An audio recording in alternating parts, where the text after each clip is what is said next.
what I found as I was collecting case studies over the years, I collected something like over 1,000 case studies from over 1,000 different schools. And I was looking for a case study among them that would show the thinking of strategic project management in a real company. And of those 1,000 cases, I found one case that had some semblance that the company understood the concepts of project strategy.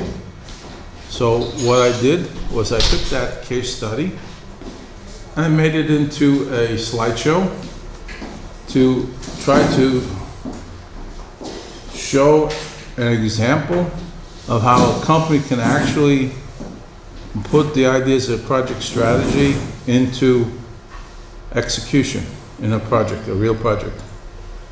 So what I did is I put together a slideshow, project strategy example. Of course, the name of the company has to be protected. I don't remember the name. I think it's maybe Glaxo, G for global, pharmaceutical company. Okay? New Jersey is pretty famous and big, important pharmaceutical companies in New Jersey, lots of them. And so this particular example is from a global pharma company, and they went about the process of manufacturing their products and prescription medical devices, okay? They had 6 different geographic locations worldwide. So this meant they had diversity across these different locations in terms of cultures and thinking, and also processes and procedures. And that was one of the major problems that this company had, is that the process and procedure in one location for the same thing was different in each of the 6 locations.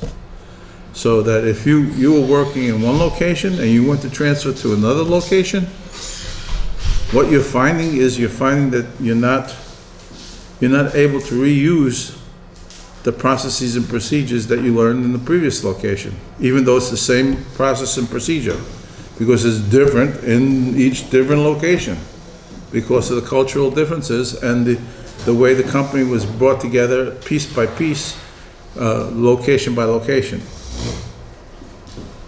What they had separate documentation and inventory systems, and again, modified by culture and content.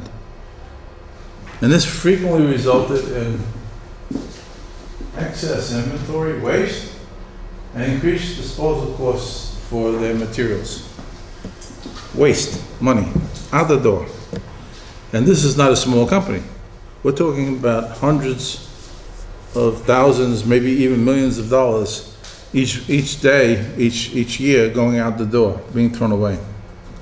So the company said, hey, we got a problem.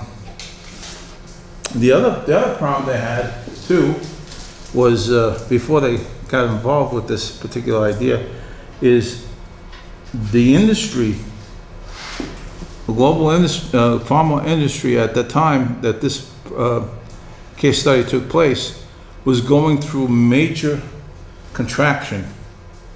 Companies were experiencing lots of trouble, and they were trying to buy each other out, and it was becoming a very competitive marketplace. So Global Pharma decided they would implement annual cascading of one-pagers. This is one-page strategy documents. So this is, again, communication in a formal way of the strategy within the company. And they designed it and so that people would know that was going on. They would clarify and connect the strategies. And the strategy would integrate between compliance, manufacturing, and supply chain. This supply chain is a big catchword that's used in medical pharmaceutical industry. And really it's the logistics of getting the materials back and forth between the company and its distributors and its the companies that sell the pharmaceuticals. And supply chain is a sort of similar to doing project management, but doing it on a repetitive basis. So they decided to implement the idea of one-page strategies. And the strategies with cascade, you see cascade, that means the water goes from the top, flows down, strategy flows down, flows down, flows down, and it goes from the top, the corporate level, to the business level, to the operations level, and finally down to the project level. So this one-page document creates a strategy, and then they write it up, send it there. They create the business strategy, write it up, send it there. They create the operations strategy, they write it up, send it there. And then the project has an idea what to do, and what they're doing is connected all the way to the top. It's all linked. It's all communicated. So these people know what these people want. These people know what these people want. And the people in the project know what these people want, know what these people want, know what these people want. Because they are what? They're intermeshed. Linkage. So we have common strategy and thought process throughout the organization. We're all singing the same song. We're all working for the same company. We're all working in the same direction with the same marching orders. These are the things we're going to do, and boom, boom, boom, boom, boom, boom, down the line. So everybody is in alignment. Everybody is harmonized. Well, we have explicit linkage. At the corporate strategy, they decided during this particular case study here that they would take 1 year and they would initiate a project schema. That's the name of the project, Project Schema. And Project Schema was going to, I can't read that, that's so fuzzy. There's actually two things. There are two kinds of things going on: upgrade of documentation and upgrade of the inventory system. Now, you know what that means? Project Schema is not just one project. It's actually two projects, right? At least two projects. It's the documentation project and inventory system project. And these couple to each other because you will find in the pharmaceutical industry, especially in the United States, everything is very, very controlled, very rigid.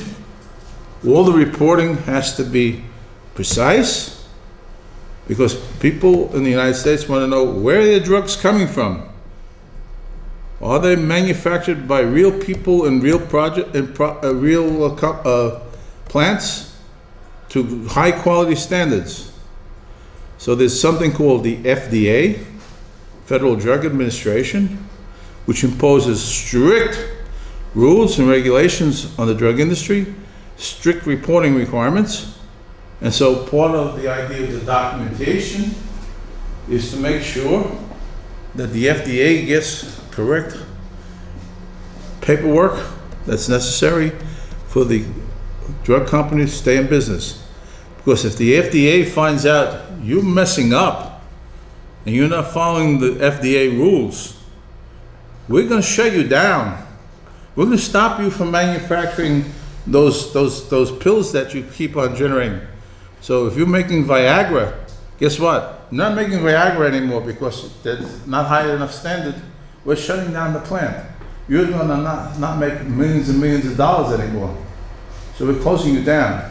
So one of the things is that the documentation system has to be very, very done very, very well. Now, senior management wanted these business practices to be harmonized across the divisions. You know what harmonized means? Yeah?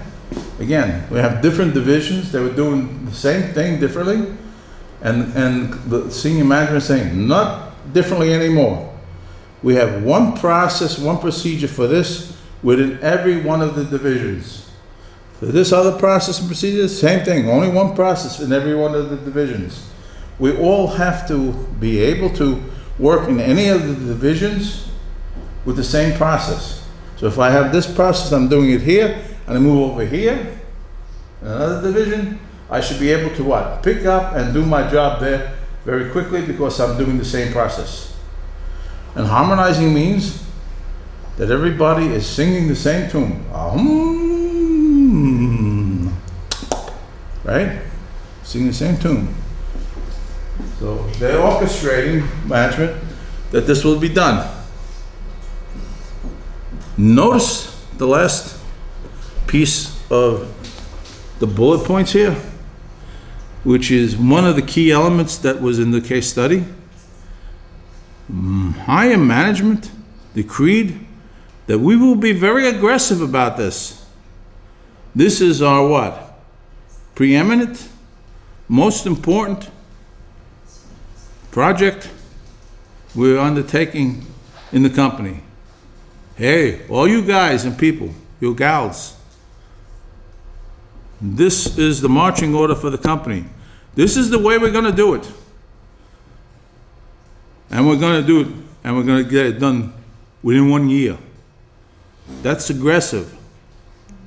They have 6 different divisions, 6 different countries, and they're having what? Major change in documentation, a major change in inventory system.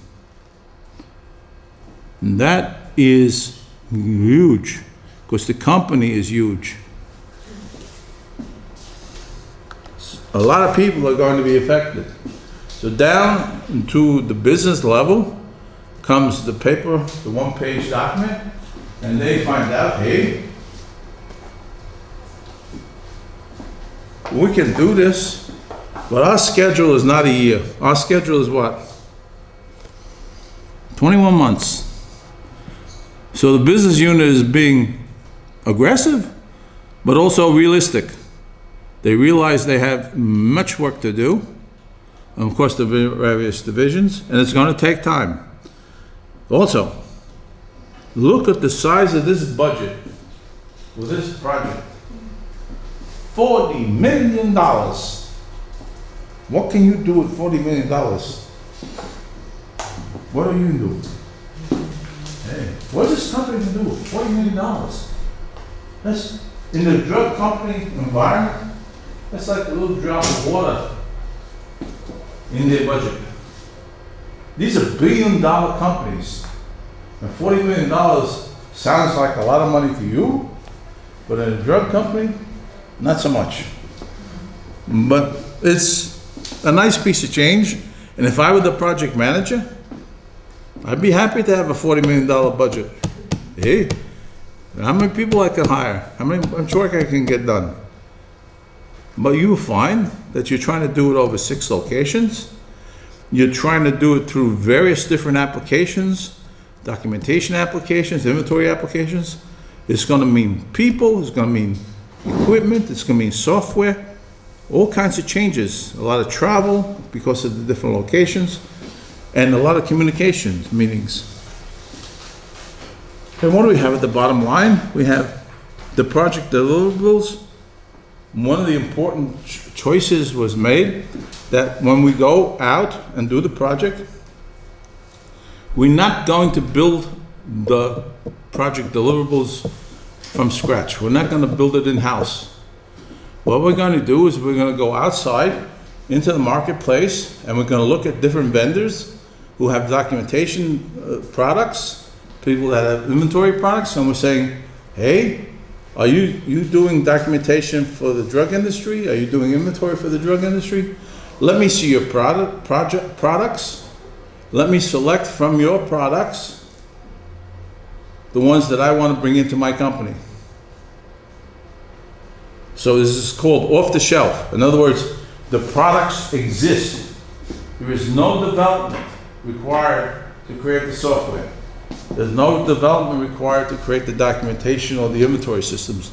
They already exist. And the other thing I want to find out, since I'm the drug company, I want to find out who in the industry is using a documentation product, who in the industry is using your inventory product. So I have to do due diligence as part of my project to make sure I understand what the capabilities are of your documentation system, capabilities of your inventory system are. And I have to see if the capabilities of your systems meet my requirements for my documentation system and my inventory system.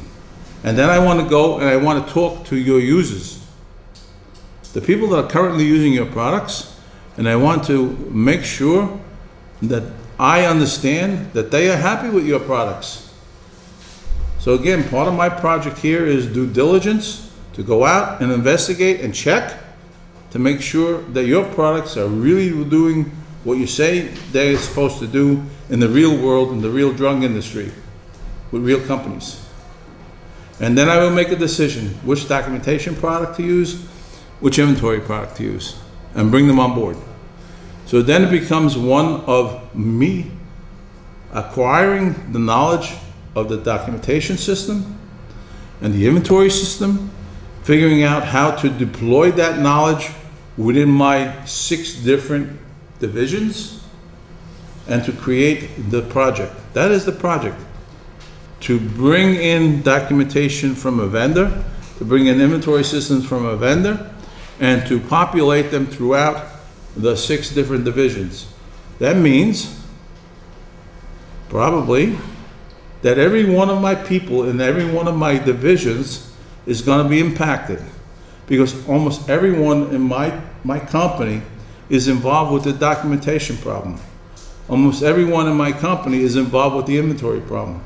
And so there may be a computer on their desk, and each one of them is accessing either the documentation system and or the inventory system to gather information, to either input it or to get it out of it. And guess what? I have to, for every computer that's sitting on every desk, change the software for every one of those people, change the thinking for every one of those people, to train every one of those people on the new documentation system, to train them on the new inventory system. So they have to understand how the documentation system works, how to input stuff, how to get stuff out of it, how to input stuff into the inventory system, how to get stuff out of the inventory system. Training, training, training. I'm always training all the people in the divisions. I have a huge company, 6 major divisions, and I'm training everybody.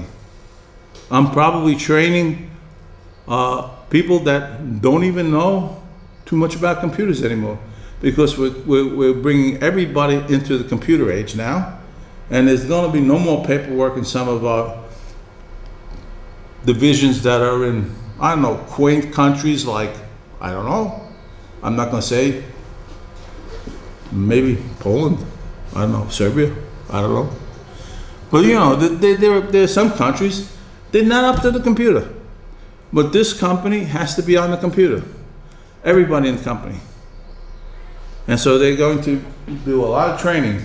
So the business units are being prepared, and the word goes out, hey, change is coming. Major thing in every project where you're going to deliver something new to a customer or a user is to announce the change early enough so that people get prepared for the change to come. Give them a rationale for why you're making the change, and give them the story of how it's going to improve their work and how it's going to improve the company and it's how it's going to make life better for everybody, okay? And that's, so you have to do, as part of this project, public relations.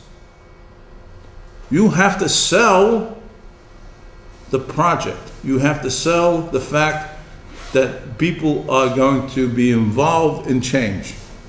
You have to make it something that they are going to want to do and be happy to do, so that they recognize they are part of the solution going forward in the company, as opposed to staying backwards. That the company is making progress and is improving its operations and improving its profitability and improving its ability to what? Survive in the industry.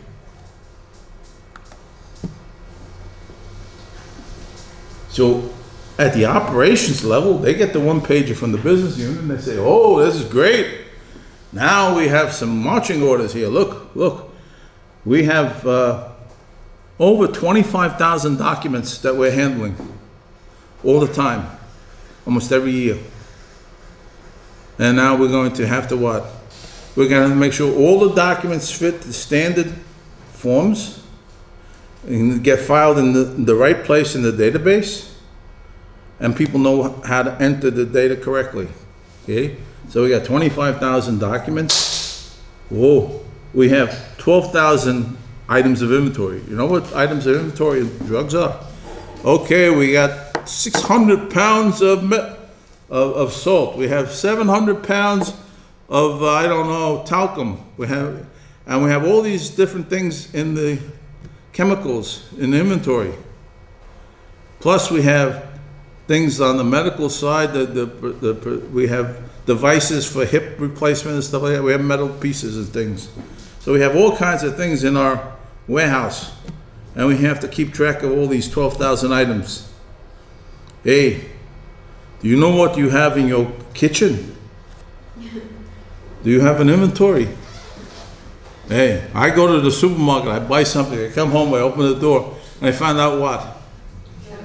I already have it, yes. And the thing that I need, I don't have. That's the problem with inventory system. That's the problem with inventory system. I worked in the grocery industry, in inventory system, they have the same problem in the grocery industry. When you go to the store, you go to the shelf and you go to buy your favorite product and it's not there, you know what? The supermarket has an inventory problem. They're not able to keep track of what they need. Yes? I think girls have the same problem, you know, when they need to dress up something, Yeah? they never have what to take, you know. Oh, make sure you delete that from the video, and don't attribute it to anybody in the classroom or to the staff. That's very sexist, you know. We have 1, 2, 3, 4, 5, 6 girls, 1, 2, 3, 4 men. You crazy? They're gonna beat us up. They outnumber us. They're stronger. Yeah. Hey.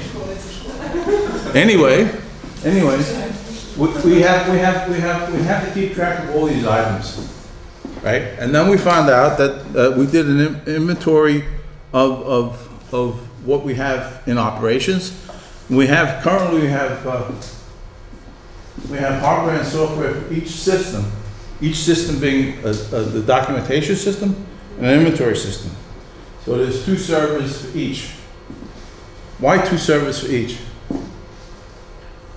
Why only one? Not one for one and one for the other. Why 2? No. Because it's 2 projects. No, because if one breaks, always one up. Thank God, I hope, right? Yeah.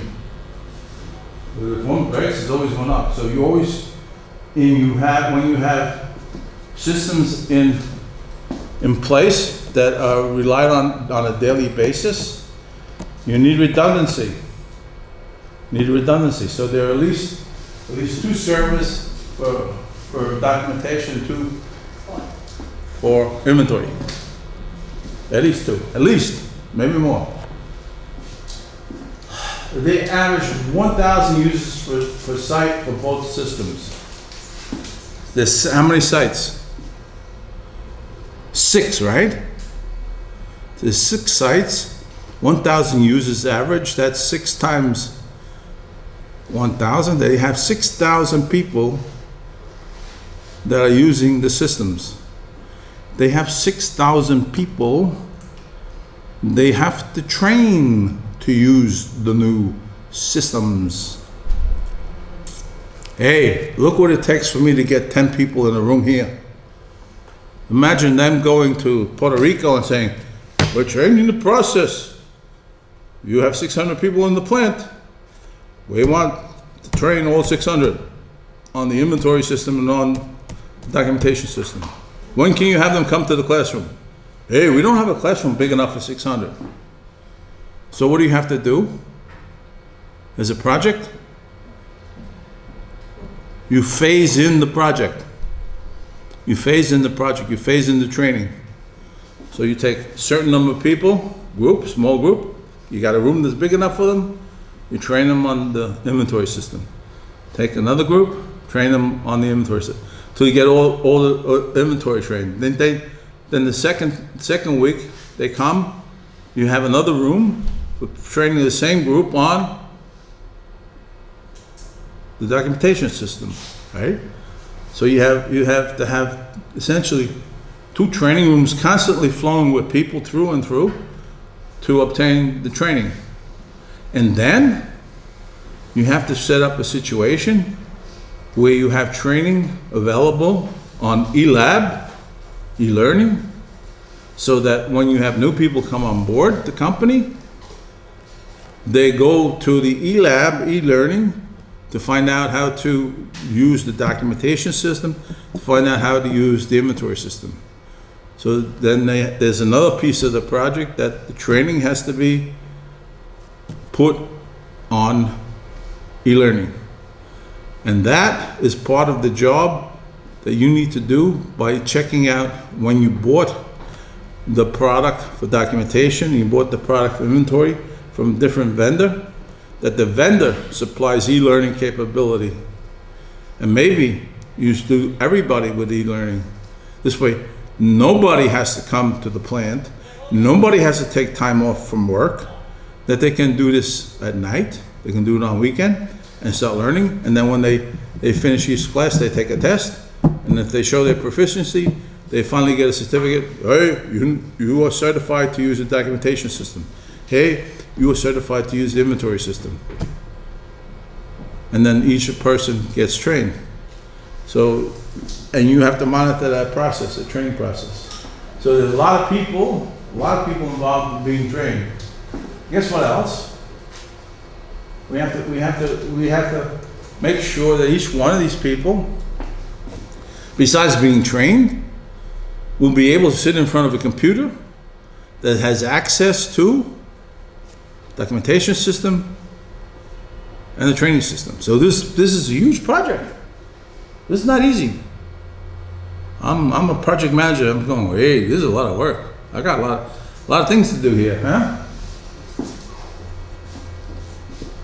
And before we do each system, roll out comprehensive training, right? And we have to train the trainers, and we have to train people within each location to be able to help support people in the location. So we have to get what we call super users in place in each location for the documentation system and the inventory system, so that if somebody has a problem, they can call the super user in the local location and get help. So now the one pager comes to the project, and the project says, okay, what's our project strategy? Let's see. We need super users. I just mentioned that, right? Why do we need super users? You guys don't want to answer questions. You want me to answer the question? I don't know. Why do we need super user? Because other people need help. Who are super users? Super users are usually the innovators and the early adopters. They are the people who want to take on change. They are the people who want to do the new things the new way. Okay? So they're going to be aggressive, and they're going to help, and they're going to help you debug the system and get the bugs out of the system and make sure things work, because they want to see it work. And plus they get the satisfaction of, hey, look how great I am, I'm a super user. And you're coming to me, you're not knowing what's going on, and I'm what? I'm being big buddy, and I'm giving you help. I'm feeling good about the help I'm giving you, because you're looking at me as a great guy, you know, a great guy. So then, once we have the super users in place, they can deploy the systems to the primary users, which are the what? Says it right there, you can read, no? Bless you.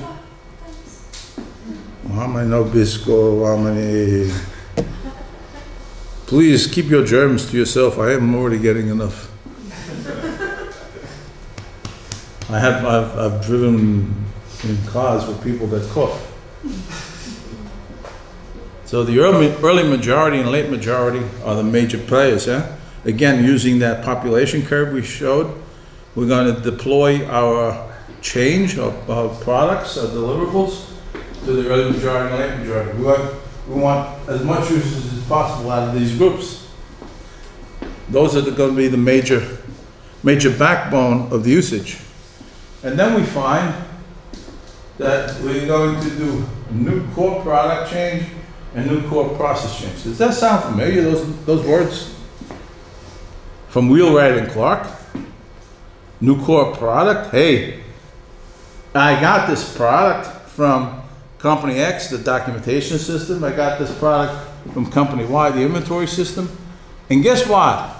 It's not new to the industry, but it's new core for global pharma, for my company. So it's a major change in the product you're going to interact with, and it's a major change in the work process we're going to use when we interact with that product. So this is what kind of project? Is this a breakthrough, or platform, or derivative, or R&D? What is this? What kind of project is this? Breakthrough, right? Why? Because you saw the Wheelwright and Clark diagram, right? And you saw if I vector in from new core product to new core process, it's up here. If it was anything else, it would be down here. The only thing up here is breakthrough. Platform is here, derivatives are here. Once we get this product in place and people trained on it and we start using it, after a certain amount of time, it becomes what? The breakthrough becomes our platform within our company. But in order to get it in first, we have to take it on as a breakthrough. We have to take it on as a new product with new workflow process. And project schema, the project, saying, hey, we recognize that. We recognize that it requires a lot of support, a lot of training. One of the things they did for this project, they employed a pure project organization as a structure. Which means the people doing the job of putting this project together are fully employed on a day-to-day basis for the execution of the project. They're not working part-time, they're not matrixed. They're not working a little bit on the project and then running over there and doing the daily work. And then running back and doing the project work. They're doing what? Focus on the project.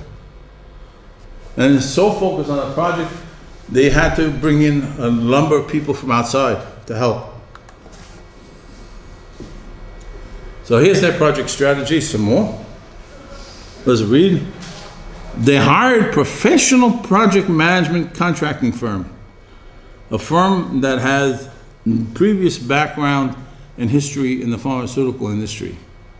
What they were hiring was expertise. They were hiring the project manager, basically, or the program manager in this case, because there are two projects. Actually, there's three projects when we get down to it. And that person brought on three mid-level people that were experienced in the industry. So these are people from outside the company helping to support the project. These are consultants highly paid consultants. So part of your $40 million just went down the drain because these guys are paying three mid-level managers and the top guy. The top guy is the program manager, and each of the three mid-level managers, one for each project, the project manager for each project, because there are essentially 3 projects. One project is for compliance, to make sure that the documents meet the specifications. The other project is for the inventory, the supply, and the third project is for making sure that the documents are under change control, change management. So there were 2 major documentation systems, the compliance system and the change management system. And then the third one was the inventory system. So effectively, they had 3 sub-projects within this program. So this project schema is really not a project, it's a program. So it's more extensive, requires the focus of 3 major project managers on 3 major projects. So then, from the company, they brought in, from the company itself, 200 to 300 people dedicated to the project full time. 100 of these at any one time were full-time, definitely from the company, and the other 100 to 200 are contracted from outside. Support people. This is a huge project. What are you going to do with 300 people? I don't know. I have 6 different divisions worldwide. Maybe if I divide 6 by 300, I find that I have, what, 50 people at each location.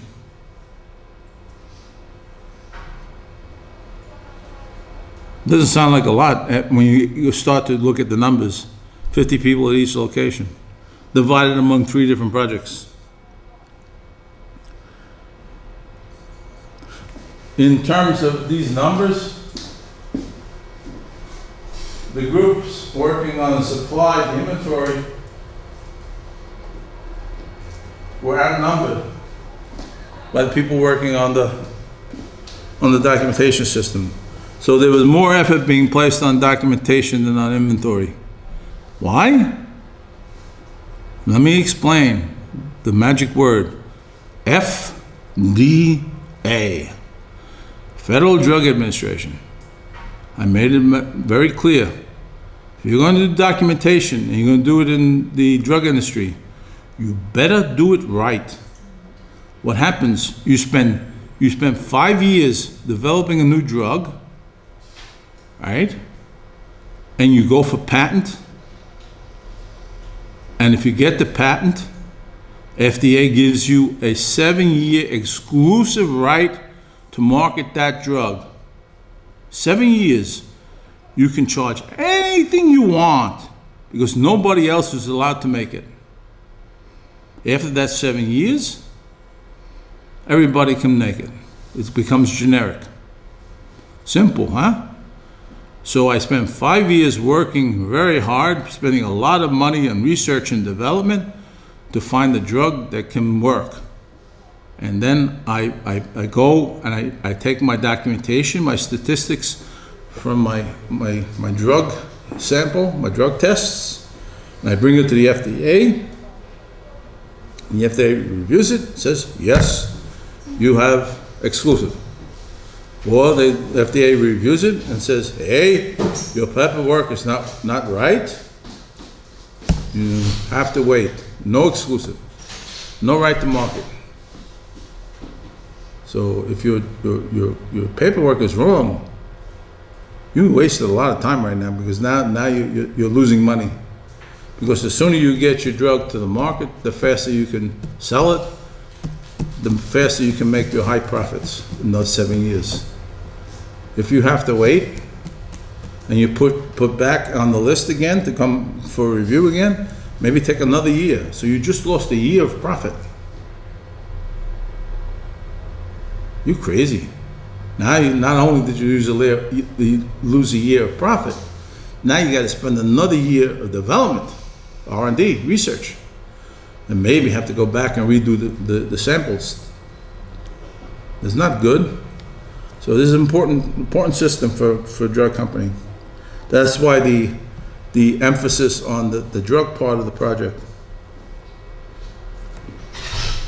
And what we did find out though is that among all the people that are working on the project, 20% was shared among the 3 projects. What that's saying to you is that there is a core team managing the program. There's a core team managing the program. The core team is responsible for the oversight of thinking about all 3 projects and the work going on simultaneously across all the regions. So there's like a 20-person management team of the program management team. Maybe you call it program management office. I call it a bunch of high-priced consultants, very expensive group. So now, we have a project strategy at the project level. What are we going to do? We're going to execute the project. We're going to make it happen. And in the making it happen, the first thing we do is we map the existing systems for the 6 sites. In other words, find out what we have in hand today. What is in place at each site? Why? Because if I know where I am at a site, and I know where I want to go, I can what? I can create a roadmap from where I am to where I want to go. If I'm close to the target, the roadmap is short. If I'm far away from the target, the roadmap is long. So some divisions, the roadmap was short. Other divisions, the roadmap was large. So I have to do a gap analysis. Where am I today in the 6 locations? Where do I want to be in each of the 6 locations when I deploy these systems? That will tell me how much work we have to do at each location in this project, and for which of the 3 projects I have to do the work, and what kind of work. So you start to see, and then you start to count, well, how many people do I have there? How many people need to know about documentation system? How many people need to know about inventory system? How many computers do I have? Which computers do I have to move out? How much software do I have to employ? Do they have a server on site?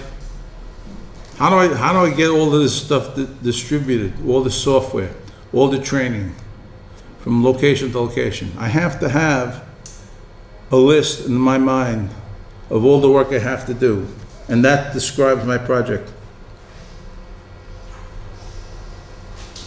Then what they try to do, they try to understand also at each location how each location was addressing the business policies and procedures of the company.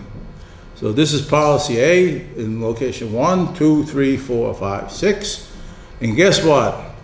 4 are okay. They're singing the company song. 2 of them, what? Not singing the right song. These are going to need to be fixed, replaced, process changed. So these 2 will be in harmony with the other 4. So we need to understand that, how to get which all groups in place. And then finally, the inventory system was implemented 6 months late. And guess what? Why? Why was it implemented 6 months late? Because the people that investigated the inventory system underestimated the complexity of it. They didn't realize all the ramifications of the various products and product types that they had that were going into inventory. Some were liquid, some were powder, chemicals, some were hardware, So there are different levels. The inventory itself is kept in different warehouses. Each of the warehouses has different warehousing capability. So how do you automate a warehouse in Puerto Rico different from a warehouse in New Jersey? Well, I don't know. In New Jersey, we have the mafia. In Puerto Rico, I don't know what they have. Maybe they have the Spanish mafia. So in some cases, some of the areas needed more sophisticated equipment, more sophisticated operators. So that required more work. More on the project execution. Guess what? The harmonizing the business practices. The business practices were not really aligned that well across many of the locations. So it took a significant amount of work.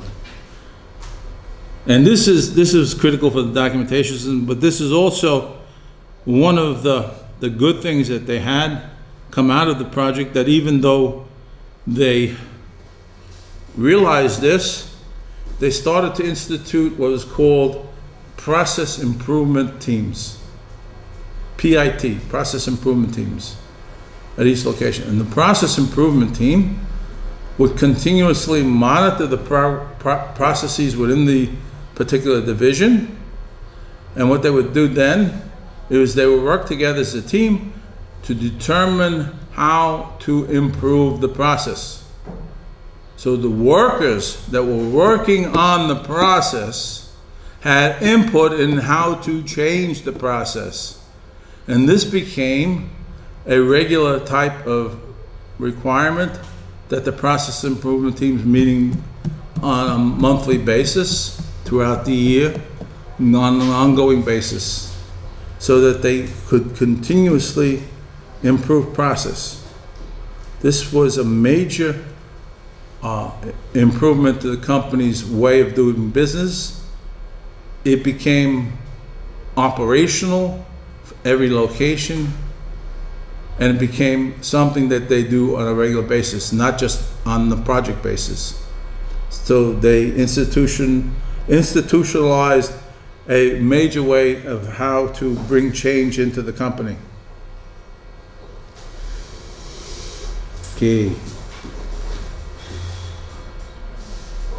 Okay, we talked about super users providing frontline support, and eventually we get the earning majority on board using the innovators and late adopters. But what do we have left? Within the company, there are quite a few people, maybe some, maybe a lot, I don't know, who have problems. They don't want automation. Why don't they want automation? They don't want computers. Why don't they want computers? Do you know? No, you don't know. You have a job. I'm bringing a computer in. What's your first reaction? What's your first reaction? Hey, is the computer going to replace me? Am I going to lose my job? Hey, you're going to lose your job. Maybe that's okay. Maybe, even though you're going to lose your job, I recognize you as a smart guy. I recognize you as having loyalty to the company, having years of experience in the company. Maybe give you a different job that uses your mind, but rather than use a computer to do what you were doing before. Because what you were doing before was the same old thing, day after day, day after day. Boom, boom, boom, boom, boom. I'm just coming to work. I'm doing the same old thing. I'm not using my mind. I'm just part of the machinery. So guess what? Company recognizes that, and they replace you with a machine.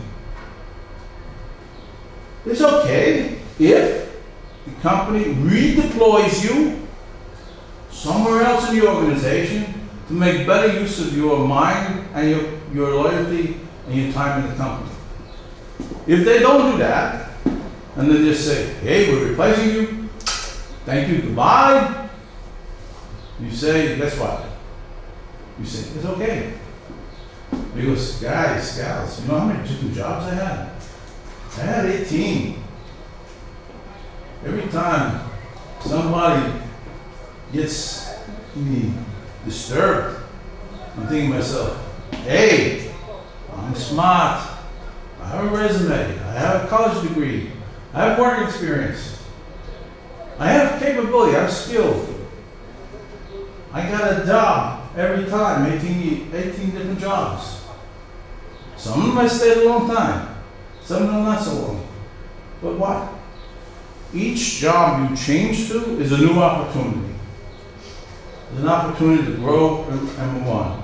Sometimes it takes a few months, maybe a year, to get a new job. But guess what? In the end, you lose one opportunity, you go to another, a new door opens, a new way of life proceeds for you. Take it and take that new road. Always look forward and don't look back. Hey, stuff happens, change happens. It's important in life to recognize I'm flexible. I'm still alive. I can eat. I can drink. I can drive until my eyes don't work anymore. And then what? Take the new opportunity and take advantage of it. And build for the future. Build for the future. Not worry about the past. It's gone. Gone. And by the way, for every company that I left, it was their loss, and I usually ended up doing better. Making more money, learning something new, creating and building my CV, my resume, and building my confidence. You personally have to have self-confidence in yourself and your capabilities. If the project fails, it's not your failure. If the company closes, it's not your failure. It's their failure.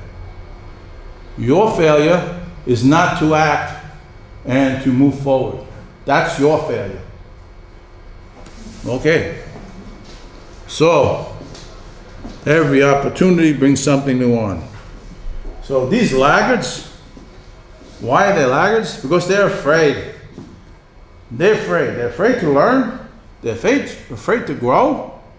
They're afraid they're going to lose their job. And guess what? They're going to lose their job because they're afraid. Because when the company is moving forward, they're looking around and saying, who's moving forward with us? Who's going in a new direction? Who's following the leadership? And if you're not following, you're going to be left behind. And if you're too far behind, guess what?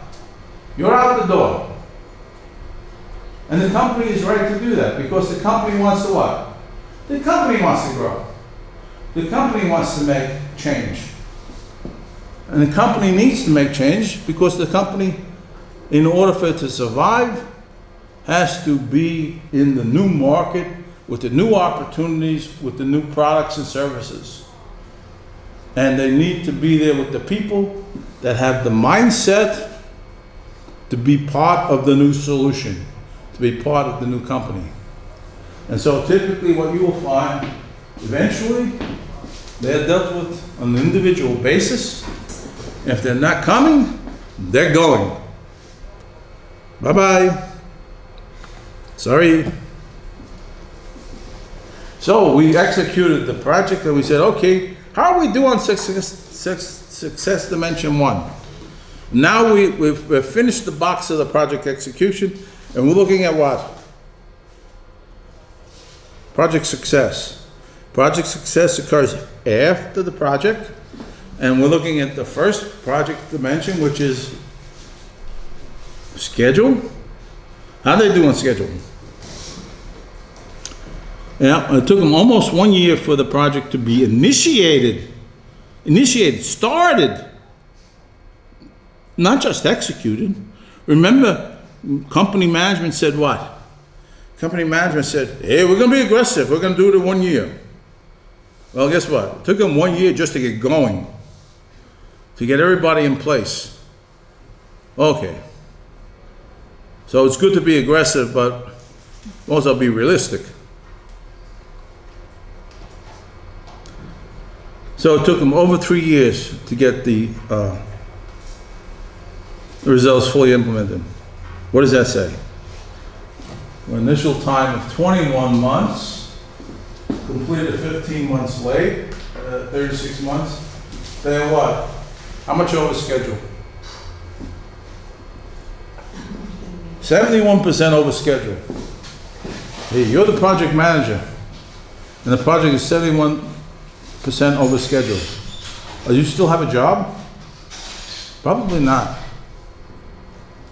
Because management's saying, hey, it's only going to take 12 months. Management was not realistic. But these people eventually persevered. Why did it take them the extra 15 months? Because they were still trying to get the result. They were focused on getting the proper result, not on just finishing on time. Because if they tried to finish in 12 months, they would have not been able to do 21 months worth of work. That 21 months worth of work went into helping make the project success in terms of result, deliverable. So, on that dimension, schedule, efficiency, dimension 1 is failure. But again, in my mind, I'm not ready to call that project a failure until I see what? Until I see the final delivered result and see how that works in the marketplace and how the customer reacts to it. So, second part of dimension 1, efficiency is budget. Initial budget was 40 million. Guess what? The actual expenditures were $57 million. They were 43% over budget. Do you still have a job? No. Why? Because management is measuring you on efficiency. They're saying what? You didn't bring it in time, in budget. Hey, but look, they had 40 million for 1 year, and they only used 57 million for 3 years. They actually did a good job of managing in years 2 and 3. It only cost them 17 million to get the second and third year under their belt. So in terms of budget, you're out of work. It's failure. Goodbye. No. Good management says, we still persevere. We want to go for what? Results. So we finally get the result out, and now we're able to deliver the functionality of one of the systems here. Supply for inventory. It met the customer's requirements. They were happy with the quality. It was success. Hey, the deliverable got in the customer's hands, the user's hands, and it's working. What about the compliance system? And there's a little bit of problem here. Still having problems, but the just-in-time team, the process improvement team, the PIT, on an ongoing basis continues to help make it and move it on. So overall, it's still success. Even though they didn't quite finish exactly everything, they got a lot of stuff harmonized, a lot of stuff. So what did that do to the company in terms of ROI? Let's see. The ROI was conservatively projected at 43%. 17.2 million, assuming an 11.5% cost of capital and a 5-year horizon. That's project speak for, hey, we're gonna spend a lot of money, and we're going to get stuff back for the money we spent. And guess what? Actual resources and cost savings resulting from project schema were never publicized. However, management said it's a success. In other words, we don't tell everybody all of our numbers, but we did okay. They might have been a little lower or a little higher, but they were pretty close in that dimension. And you know how they could tell? How they could tell that these projects had an effect on the bottom line of the company? That's what this is measuring, the bottom line of the company. This was one of the few pharmaceutical companies that during this time frame managed to survive and continue without reducing staff in the company. Most of the other drug companies had to downsize their staff during this time frame. This company did not. So what did they do on this dimension 4? Well, they were able to reduce resource time required for new product improvements. They increased their contract manufacturing costs, not costs, but usage by over 30%. They minimized the compliance costs, the cost of documentation. They minimized exposure to non-compliance. They got their inventories under control, and so they were able to continue to use these documentation inventory systems into the future. So that was a success. So far, what did they fail on? Success dimension 1, budget and schedule. What did they really pass on? They were successful on the other 3 dimensions. Which are the 2 most important dimensions to be successful on? Number 2, the customer. The customer has to use the product or service. So people were doing the documentation, people were using the inventory system, and they were using it to the levels that were expected. So the proper results were being employed by the company. All 3 of these are internal projects. All 3 of these are internal projects. These are all working to make the internal engine of the company work more efficiently and more effectively, and to be harmonized. So when we put oil in the company engine to make it work, the engine starts to go, it functions, it creates new products and services. Those are able to go out the door, get new revenue, bring it back in, pour more oil back into the engine. Cash flow. So we're spending less money to run the engine's creating more stuff is creating more inflows, more revenue coming in. So now we have more revenue to run the company, and so the company is growing. So this was a success. Overall, the results were success on the supply, success on the compliance. Bottom line was a success. So the overall results, failure on 1, success on 2, success on 3, success on 4. And these 2, most important. This one helped us get to this situation. This situation brought better profitability into the company by decreasing the engine's costs, decreasing internal operation costs. So every dollar that we saved in running the company here was essentially a dollar that went back into profitability. And these are the most important elements. And this is what we should be measured on in terms of success of the project. Dimension 3, not 1. Is it return on investment? Huh? It's return the investment. Yeah, return on investment, yeah, that's number 3. Remember, the business plan is all about the numbers. It's all about how much money is coming in, how much money is going out, and the difference between the two is the profitability.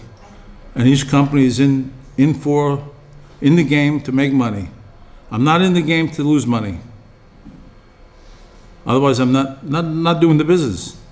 That's not, my business model is if I spend some money, I want to get money back. And I want to get more money back than I put in. It's a good model, right? I don't want to take a lot of money out and find out I'm not getting any money back. I'm saying I'm spending all my money and I'm not getting any money back. I'm losing money? Are you crazy? Anyway, project schema. Was it a success? Yes. No. Based on efficiency, no. Based overall, yes. Okay? So now everybody at the company can take a cruise to the Caribbean, and a cruise to success because they use the project strategy.